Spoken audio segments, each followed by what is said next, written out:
It's just a small one. We also be doing a little golf later, so just keep an eye out for that. Sheet's coming off a good night. I am coming off of another poor night, so we are going to get into it and go game by game here. Sheets, any sort of overall thoughts? Anything we want to touch on before we jump into game by game? Yeah, it's gonna be another Atlanta slate, meaning that they're gonna be rated to be the best, and they're gonna be really expensive, and I don't see any rain issues tonight. I was fortunate enough to have gotten lazy. I didn't really want to deal with waiting on the weather there, so I basically X'd the game out. I got lucky with that, because they ended up playing, and I put and So that was what I went the heaviest on. yeah, that was, what? That's what I would have done if Right. I wasn't lazy. I would have waited and figured it out, played Atlanta, then Boston, because that was my favorite. But so I got lazy, ended up benefiting from the luck of the draw that they just happened to have not performed yesterday, honestly. Yeah. Anyway, yes, that's like one of those things where I'll come out and say, oh, I knew Atlanta Boston was a good fade, that's why I faded. No. That's what that's we talked about this in another stream. Like that's bad content, right? To do that. Anyway, all right. So the Mets against the Yankees. One thing I did get right yesterday, and this was actually really weird. I don't want to talk too much about this, but I talked about this when we were doing the live stream. In that the Mets, they didn't really rate well for me, but for whatever reason, like when I ran it through SaberSim, accounting for everything else, I just got like so much of it. And I just kind of went with it. I actually had to pare it down to only have like 50% of it, and they ended up really, really smashing. And it's very, I don't know, it's just interesting to see when that type of thing happens, like where the you combine upside with ownership, and that's why when you make multiple lineups, listen, you do it manually with the scripting and stuff because honestly, you've been doing it a while, and I just when I use SaberSim to do it for me, I get like weird exposures like that, and when they actually perform, I mean, obviously it's being results oriented, but when they actually perform, it makes you feel like, wow, I never would have done that myself. So anyway, for those of you who have not signed up with the True DFS with the SaberSim package, that's the best advertisement I can come up with for that. And let's talk about Carlos Rodon again. Yes. Okay. So yeah, like both these pitchers, I have interest in. To be honest with you, it's they're giving Rodon the respect. It's enough. Like it's a small enough slate where I'm gonna have to at least consider him. He's a huge discount off of the other top arms. He's on my list. I think Quintana's like. Now, he threw more pitches than I thought he would in his first start against his former team. I'm a little concerned, but I think 5,700, if you wanted to spend up for the Atlanta guys, that's one route you could use him as one of your guys potentially. But there are two guys who are also cheap who I prefer a little bit better. That's where I'm at for this game. I'm not overly interested in the hitting outside of, I think Stanton is a terrific home run play. And I think that Peraza Peraza and LeMahieu are just so cheap. It's hard not to have some interest there. My comment on Carlos Rodon has been the same as it's been since they started. That I prefer to wait for one good outing before I play him. And well, so does that lead you to because now that I hear that from you and I hear that from a lot of people, does that mean that the Mets are a viable stack tonight? Yes. Okay. And you get them at like no ownership for a small slate. That's kind of appealing. Yeah, and they will listen. And here's the other thing, is that if in fact Rodon there's a problem with him, they're going to let him pitch anyway. You know what I mean? Like if you're getting like a bad Carlos Rodon, yeah, like you could get like a lot of runs. I don't necessarily think he's bad yet. You know what I mean? That's kind of ignorant to say, right? But for the purposes of wagering, I would just rather be late than early, especially when 40% ownership, right? Which is what it looks like he's going to be. I mean, imagine like a guy with this type of game log at 40% owned. I just can't do it. So that's where I'm at. The Yankees, you'd have to imagine, are one of a bunch of pivots off of Atlanta. And when I say pivots, pivot implies that like they're similar in structure. So I mean, it's totally different. You know what I mean? Like The Mets have no Yankees have not even remotely the upside of Atlanta in general. But I guess Quintana could be someone to give up a lot of stuff. I don't know. So yeah, on a shorter slate, I definitely think here that the Yankees are in play, and I think the Mets are in play. And I don't think I'm going to do Quintana, but and I definitely am not going to do Rodon in the big buy-ins. Like if I play MME and I get to some of them, yeah, I'll play them. But I'm not putting more than a MME buy-in on it. Hey, makes sense to me. All right, so then as I mentioned yesterday that I had some of that game. One of the other things that one of the things I did take away a little bit of, I was if they were going to start him, I was going to even play a little Pavetta, which he was not like anything special, but he was good enough. I look, we're going to stack the Braves here like a lot of the time. It's in Boston. You get the extra bats because of the ninth inning and everything. It's 86 degrees with 8-mile-an-hour winds going out to center. The problem is with stacking is that Bello is good and he's kept his control really good. So maybe even if you stack Atlanta out, and by the way, you're going to have a hard time getting a 5-man stack of Atlanta in because they are expensive as always. And so I have 2 pitchers that I can play with an Atlanta stack, and I still have to leave some of the better bats off. But I mean, obviously, I think Atlanta is the team you'd want to play tonight. But I just want to throw out that the reasons why to fade them would be like that Bello's pretty good, they're really expensive, and they're going to be really popular. So between those things, maybe you find the Atlanta fade. I'm not finding it. I also don't have Strider as any sort of a priority today. Could be a mistake. You have a pretty contact-heavy team that at a price where I feel like those other guys can get me like I feel like Strider could have a decent game and put up like 20 to 25 here. And I just think at 12-7, I think I'd rather play somebody else to get me 20. And I think there are some other options. So that's where I'm at. I mean, you play Strider and Acuna. That's like 20,000 right there, pretty much. Yeah. I can you play Strider with the Braves? I mean, I don't. You can't even not with the Braves that you want. Right. Maybe not with the Braves, to be honest with you. So I like Boston. Again, I kind of ignorant to say I don't like Strider. I mean, guy strikes out 100 guys a game, right? But I probably won't play him. It's as usual. But then again, like who do you play here?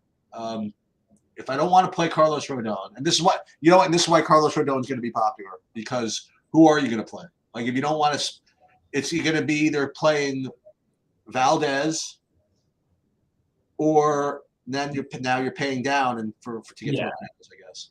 Yeah. So I guess this is why Carlos Rodon is going to be popular, and probably why he's a better player than I'm probably letting on, I guess.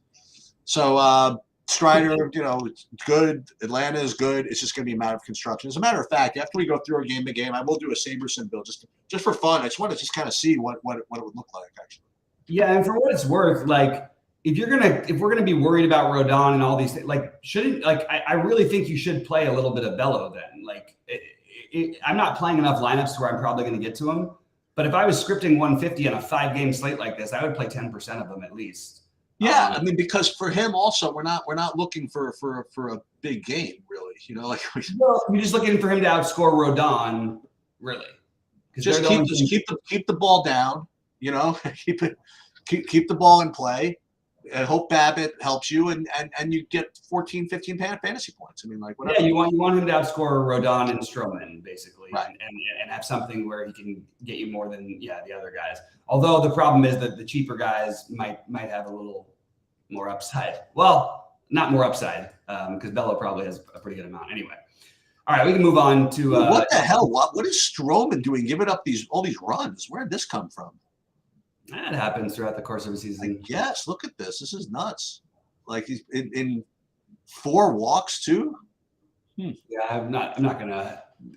No, I'm just commenting. Yeah, just observing. So I have Lance Lynn as the top overall value on DraftKings, and call it what it is. I have the Cubs as the best overall value on DraftKings also. I totally get it.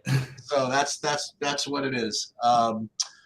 The question that I have is what is more in need, hitting pitching, I actually don't know the answer. I'm probably going to do the same thing I did today with the Peralta thing. I'll probably have Cubs and I'll probably have Lynn.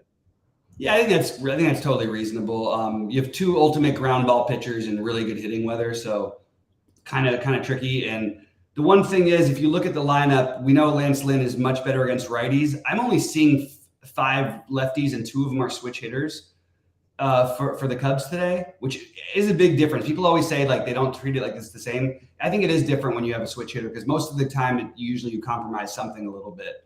But only 5, as long as there's not 6 or more, Lance Lynn, I feel pretty good about. At the same time, I do think there's a huge upside here for the Cubs. And they've got a lot of guys who are very reasonably priced. So I sort of agree with both sides of that. And to be honest, I think the ownership's going to agree with it too. They're probably going to look at like 10 to 15% of Cubs stacks tonight. And you're probably going to see like 30% of Lance Lynn. And I think that's completely reasonable. That's basically what I would probably be doing. Maybe I'd be a little bit higher on the Cubs. I don't in general play teams against Stroman. It's only a 5-game slate. So I think that you could consider it, but there's nobody who stands out as like a one-off that I need to have. If I had to play anybody, it would probably be like Jake Berger, but he's probably going to bat 8th, or Andrew Vaughn. But because I'd be looking for the home run upside at a reasonable price, everybody else is, Robert's expensive. I guess Eloy Jimenez is reasonable. But like people will play like Benintendi as one-offs and stuff. I mean, he doesn't really run that much anymore, and he doesn't have any power. So I don't do that stuff. But yeah, I'm not playing the White Sox. Yeah. Yeah, we can move on to the Houston and so this game could deliver. Could deliver every which way but loose. Like Haney. We talked about this last night. We were doing the live stream. I mean, he's always playable, and his opponent's always playable. And I don't think today's any exception. I think you could play Heaney, and at a 5. We talked about it yesterday. We considered the fact that he might be popular. I don't think it's going to work out that way. Yeah, I don't think Heaney's going to be played. Yeah. So I'll take a shot at that, and obviously Houston could put up 10 in this game also. Valdez is a very natural pivot off of Strider, and no, I'm not going to play. I'm going to play both of them together. And I think Texas is going to be like the 4th. I mean, I don't think I'm going to do that. Like if I thought that again, it's 5-game slate. So if I thought that Valdez was going to end up being like pretty chalky, as like everybody's like kind of like sneaky pivot off of Strider or something, I would take a shot at some Texas. But I don't think Valdez is kind of tough for me to always beat, to try to beat. So for me, I'll play the other sides, and I'll play Heaney, and I'll play Houston. Yeah, Houston I think is going to be pretty popular tonight. Yeah, I think they'll probably be 2nd or 3rd most popular. I think it'll be Atlanta, Chicago, and Houston probably. At least that's what I've got right now. Yeah, Houston should be getting back. This is the problem with playing Heaney tonight. Houston should be getting back both Alvarez and what's his name? Good grief. And guy who used to be great, although hasn't been lately, Jose Altuve. So you add them in, all of a sudden Houston's lineup looks like a real lineup again.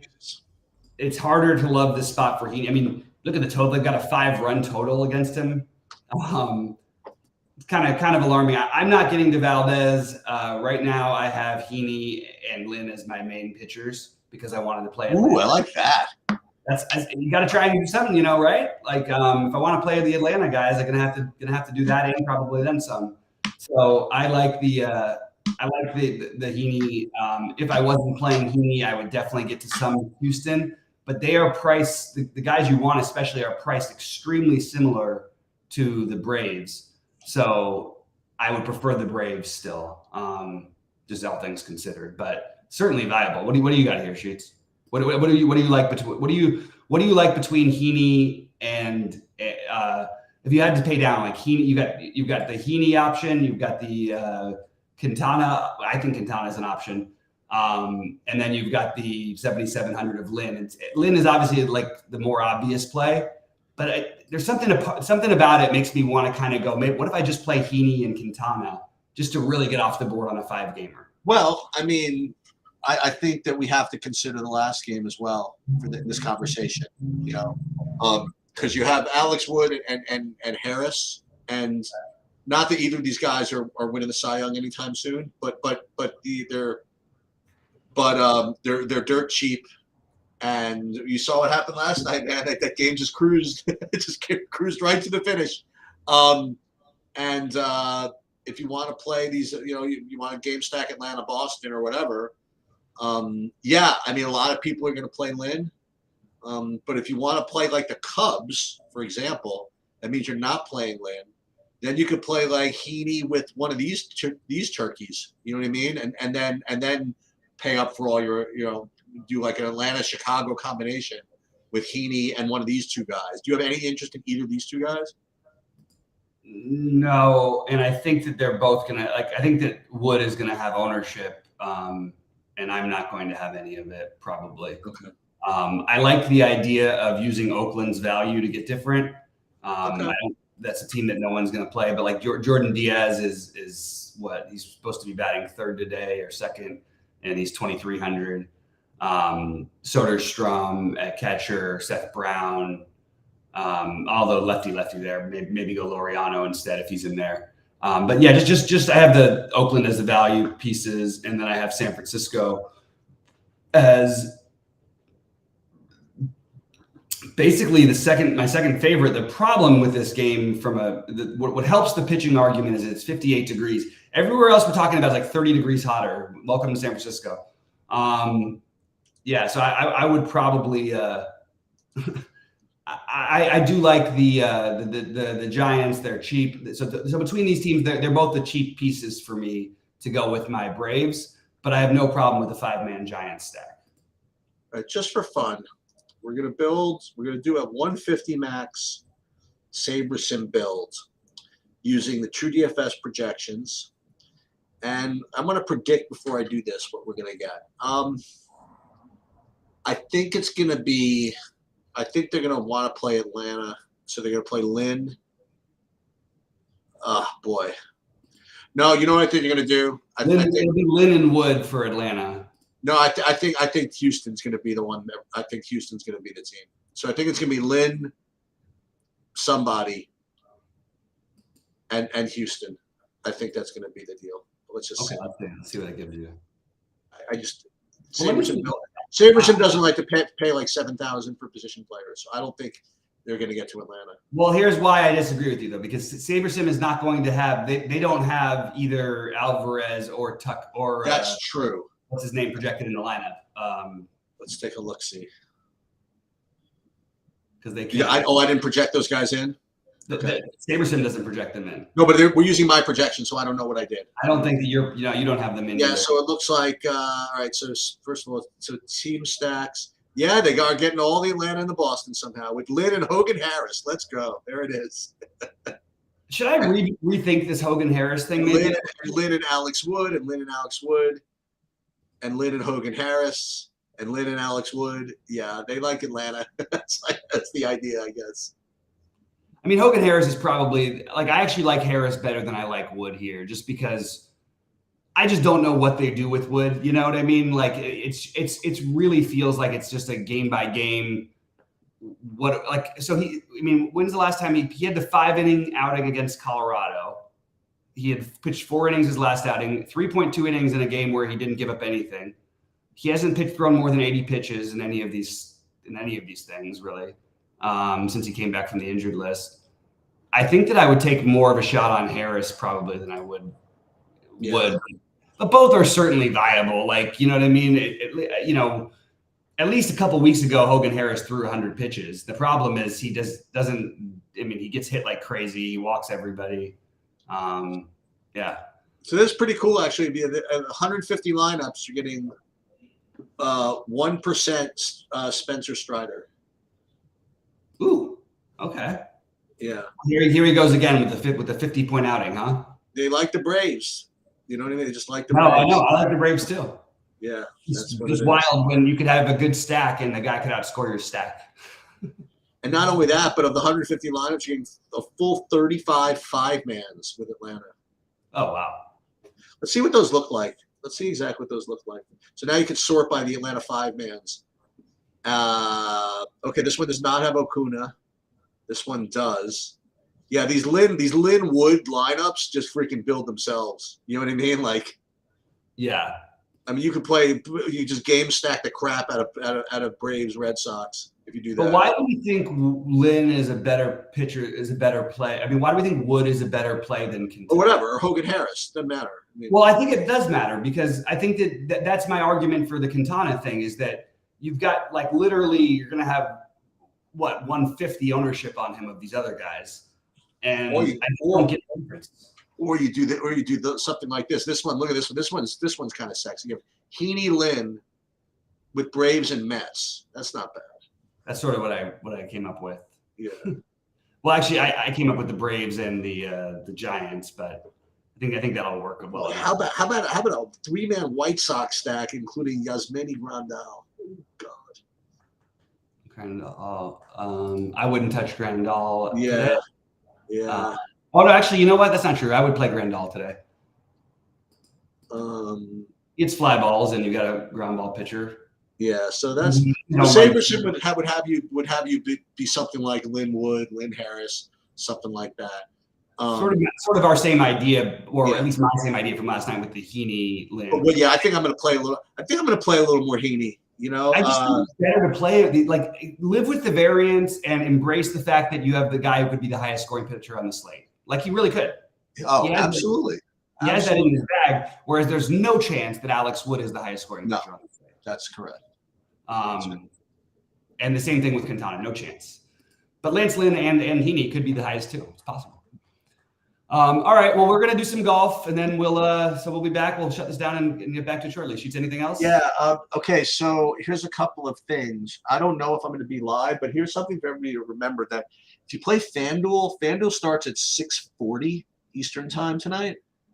I guess there's one game that they're including. That game looks very unlikely to play, by the way. Okay, but it's still going to be 6:40. Right. Sometimes if they postpone it soon, they'll send an adjustment thing and say you have till 7:10. But you have it till anyway if it's the only game at 6:40. You know. Yeah. Right. Yeah. So let me think. So what am I doing? I'm going to try to make lock. And there's a tiny chance. Depends on when I get out there, or whatever it is. If I'm in the mood, maybe I'll pop in live later. We'll see how it goes.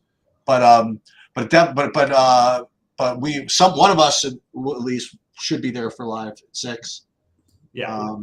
And I guess that's it. Hopefully we'll be celebrating the early slate victory of BobbyFi. I hope so, or of yours. Well, I'm happy to do it. I don't care about me. I want Bobby to win. That's the important. Sounds good. All right, man. Good. Take it easy, everybody, and good luck today. And we'll do golf. Yeah, I'll load it up. I'm just gonna fix the video on YouTube real quick. Okay.